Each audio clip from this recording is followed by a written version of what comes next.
Welcome to EduCasts, home of EduCasters. The great rivalry, humanism versus behaviorism.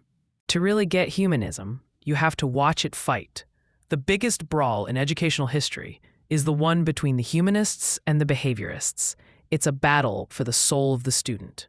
Imagine a student, let's call him Johnny, who is refusing to do his work. The behaviorist view. The behaviorist looks at Johnny and sees a motivation deficit. The solution is external. Johnny, if you finish this worksheet, you get extra recess, positive reinforcement. Johnny, if you don't finish, you lose your iPad time, negative punishment.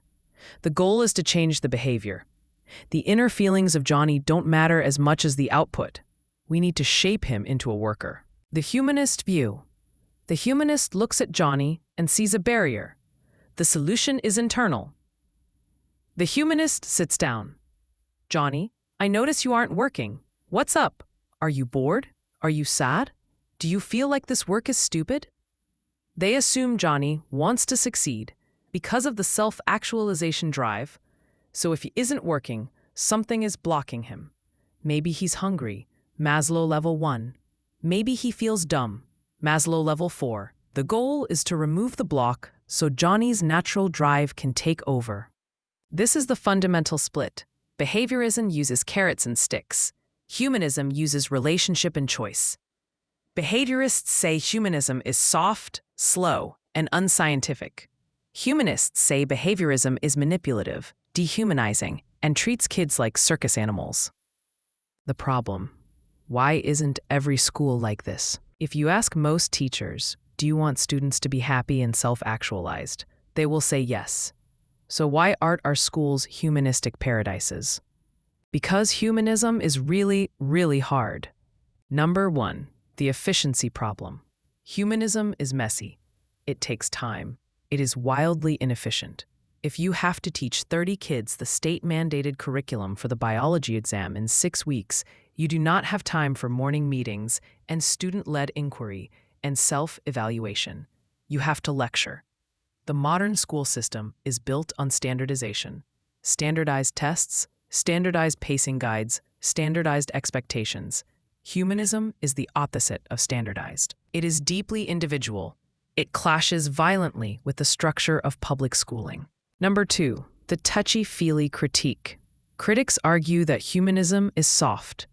They say it prioritizes feelings over facts. It's great that Johnny feels good about himself, the critic says, but he can't read. There is a fear that by focusing so much on the affective feelings, we are neglecting the cognitive rigor. Critics call it the self-esteem movement, where everyone gets a trophy just for showing up. Creating a generation of narcissists who can't handle criticism or hard work. They argue that true self-esteem comes from mastering hard things, not from a teacher telling you you're special. Number 3, the burden on the teacher. Being a humanist teacher is exhausting. It requires an immense amount of emotional labor. You have to be a therapist, a mentor, and a friend to 30 kids every hour. You have to be genuine and empathetic, even when you have a headache and the kids are being jerks. It is much easier to just hand out a worksheet and sit at your desk. Humanism asks the teacher to give a piece of their soul every day. Number 4, the cultural clash. Humanism is very Western and very individualistic. It assumes the goal of life is self-actualization, finding your unique voice. But many cultures value the group over the individual. They value duty, obedience, and tradition over finding yourself. For families from these backgrounds, a humanist classroom where kids call the teacher by their first name and decide their own rules can look like chaos and disrespect. A legacy, humanism in the 21st century. Despite the push for high-stakes testing, humanism has never gone away. In fact, it is making a massive comeback right now, just under a different name. Today, we call it SEL, Social Emotional Learning. Every time a school talks about trauma-informed teaching, they are doing Maslow. They are acknowledging that a traumatized kid, safety needs unmet, cannot learn. Every time a school talks about growth mindset or personalized learning, they are doing Rogers. They are trying to focus on the individual's journey. Every time a teacher does a mental health check-in, that is humanism. We have realized that the behaviorist dream of the perfectly programmed student was a myth. The pandemic, the rise in teen anxiety, and the disconnection of the modern world have forced schools to remember the human element. We are remembering that you cannot teach a brain if you ignore the heart. Humanism in education is a beautiful, difficult, and necessary ideal. Is it perfect? No. A classroom with zero structure where everyone just follows their bliss can easily turn into a disaster where nobody learns to read. We need some structure. We need some behaviorism to keep the trains running on time. But humanism provides the North Star. It reminds us of the ultimate purpose of this whole enterprise.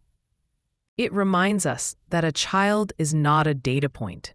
A child is not a future employee.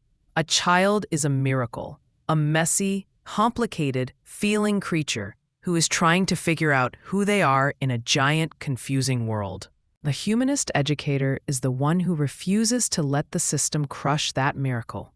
They are the ones who hold the line. They are the ones who say, yes, we need to learn math. Yes, we need to pass the test. But first, I need you to know that you are safe here. I need you to know that you matter.